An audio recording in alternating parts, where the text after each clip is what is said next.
Salve, salve galera do Central HQ, bem-vindos a mais um vídeo da série Vale a Pena Comprar. Somos parceiros da loja Liga HQ, a melhor comic shop do Brasil. Todas as quartas-feiras tem promoção no site da Liga, além da loja física na cidade de São Paulo. Tudo isso está na descrição desse vídeo, inclusive o link para você clicar e se cadastrar. Também conheça o site do Central HQs e favoritem, o link está na descrição desse vídeo. Os colaboradores estão mandando bem demais, se aprofundando em diversos temas, artigos diferentes do que vocês estão acostumados a ler pela internet, algo até mais profundo. Além disso, ampliamos o nosso leque e falamos sobre música, com diversas entrevistas e tudo mais. Então confira. Começando com Ditadura no Ar, Coração Selvagem, publicação da editora Draco, escrito por Rafael Fernandes, desenhos do Rafael Vasconcelos, traz uma minissérie independente vencedora do prêmio HQ Mix. Então nós temos a editora Draco agora com uma edição compilada dessa minissérie. Ela tem capa cartonada, papel couché, cerca de 105 páginas. Essa história ela é ambientada na ditadura militar, na época da ditadura militar. E felizmente os autores eles não tomam partido. Ah, vamos falar mal da ditadura, ou vamos falar mal dos revolucionários. Não, eles são bem tranquilos com relação a isso. Obviamente eles vão abordar alguns temas mais sensíveis, como a repressão militar em relação aos inocentes, e também aqueles não tão inocentes. Abrindo um parênteses, a gente sabe que muitos aí revolucionários, né, que falaram que brigaram contra a ditadura militar, na verdade queriam colocar também um regime ditatorial, mas de esquerda, né, implementar o socialismo no Brasil. Fechando parênteses aqui, nós temos uma história que tem um clima bem no ar, ela lembra até algumas publicações do Ed Brubaker, sim, lembra mesmo. E essa edição traz a história do Félix Panta, que está em busca da comunista por qual ele se apaixonou, a Lenina. Acontece que ela sumiu nas garras dos militares. Então cabe ao Félix Panta fazer uma investigação e descobrir o que está rolando. Então tem uma trama política envolvendo algo mais como um thriller policial, uma edição que tem um bom desenvolvimento, sem ser piegas, sem ser clichê, sabe? De você, vou fazer isso e vou fazer aquilo. Não, uma história bem interessante, até porque o Félix Panta, ele não é comunista, mas ele acabou se apaixonando por uma pessoa que é. Então tem algumas dualidades que são exploradas nessa edição. Material bem interessante. Eu não estava dando nota e alguns inscritos falaram: Fernando, eu estou sentindo falta das notas, eu acho mais interessante você atribuir uma nota para a publicação. Obviamente continua sendo algo um tanto subjetivo, mas eu daria uma nota entre 8 e 8,5 para essa publicação. O próximo material é Dreadstar Volume 1, publicação da editora Mitos. Escrito e desenhado pelo mestre das sagas cósmicas, Jim Starlin. Publicação em capa dura, papel couché, compila as 12 primeiras edições da série mensal do Dreadstar. Antes eu preciso contextualizar para vocês entenderem de onde parte o início dessa publicação.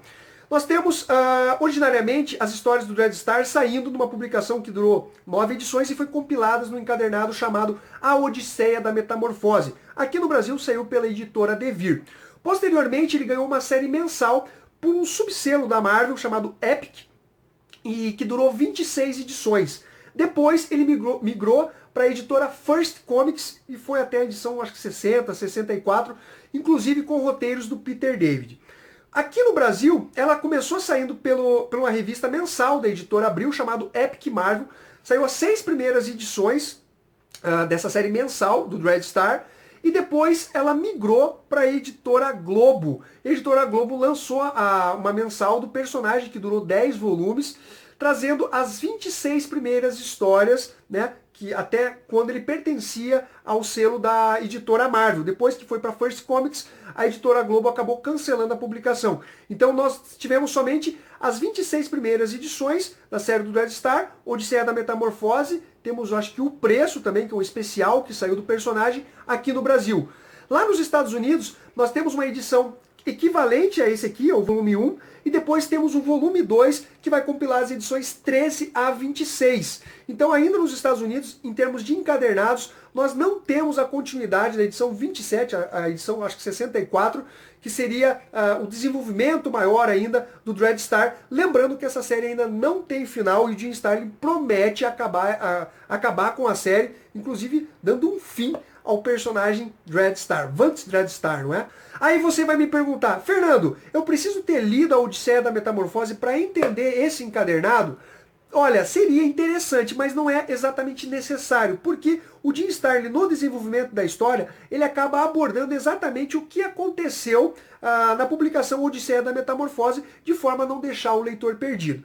Com relação a essa história, seria a nova fase do Dreadstar após combater, lá em Odisseia da Metamorfose, entre duas raças que estavam competindo pelo domínio do universo. Ele acaba parando num planeta onde vive-se de agricultura, então ele encontrou a paz, ele se casou, ele está levando uma vida muito de boa, a sociedade inclusive é uma sociedade híbrida, onde existem gatos humanoides, e o mago, que é um bruxo cibernético, acaba caindo nesse planeta, e ele prevê, ele sente que o Dreadstar ele pode ser muito importante na guerra entre a monarquia e a instrumentalidade. A instrumentalidade seria uma espécie de religião cosmológica que domina boa parte do universo, e a monarquia seria quem bate de frente com essa religião aí do Lorde Papal. E algo muito catastrófico acontece com o planeta dele, de forma a tirá-lo dessa zona de conforto. Ele que estava resistindo a entrar nessa guerra envolvendo a instrumentalidade e a monarquia. E durante o desenvolvimento da história, ele vai encontrar outras pessoas que vão fazer parte do grupo dele. Aqui nós temos o Dreadstar, temos aqui o Darklock, que é o mago cibernético. Nós temos a Willow, que seria uma espécie de telepata cibernética cega, e ela enxerga através dos olhos do seu gatinho, o arco-íris. Nós temos o Esquivo, que seria uma espécie de mercenário saqueador, e o Ed, que é um híbrido desse planeta aí, onde a maioria das pessoas viviam da agricultura, fazendeiros e tal. É uma edição simplesmente divertidíssima. Não chega a ser algo que você fala, nossa, é a melhor saga cósmica que eu já li. Mas é uma saga cósmica bem escrita, bem desenvolvida. Você percebe a influência de alguns personagens Marvel dentro da publicação. O Lorde Papal, por exemplo, ele lembra muito Thanos. O Darklock lembra o Adam Warlock. Nós temos personagens aqui secundários que seriam do lado da instrumentalidade. Um até lembra o Incrível Hulk, ele fala, o nome dele é o Tonelada, Esmaga. Os desenhos do Jim Starlin são sensacionais, é um dos meus desenhos preferidos da década de 70 e 80. Ele tem uma dinâmica muito boa na movimentação dos personagens. Olha, os planos de fundo, tudo muito bem desenhado. E como a gente está falando de uma saga cósmica, a gente já imagina seres alienígenas, então a criatividade do Jim Starlin aqui estava a toda, olha só. Temos seres diferentes. Obviamente você vai sentir também uma pegada meio Star Wars. Com a diferença que o Dreadstar não representa nenhum dos grupos, nem a monarquia e nem a instrumentalidade.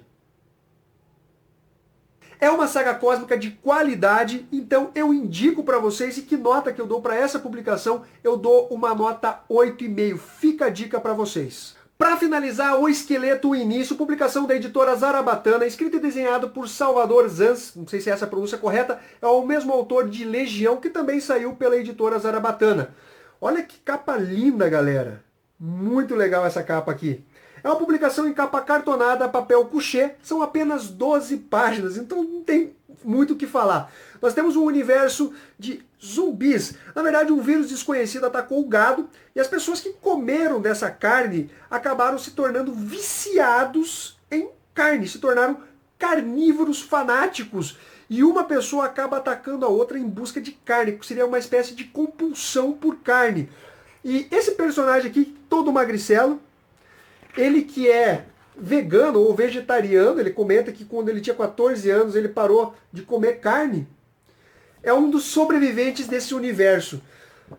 E aqui ele vai ter que lidar com esses seres fanáticos por carne. É uma história curta de terror, uns desenhos sensacionais e um desenvolvimento interessante até as últimas páginas. Não posso mostrar muito, senão eu vou simplesmente contar a história para vocês. É uma publicação que me agradou, apesar de curta, ela tem um acabamento editorial muito interessante, os desenhos do Salvador são ótimos também para publicação. Eu dou uma nota 8 para esse material, então eu acho que vale a pena sim você comprar. Chegamos a mais um final de vídeo, espero que tenha sido de alguma utilidade para vocês. Curtam, compartilhem, se inscrevam no canal e ficamos até a próxima. Fui!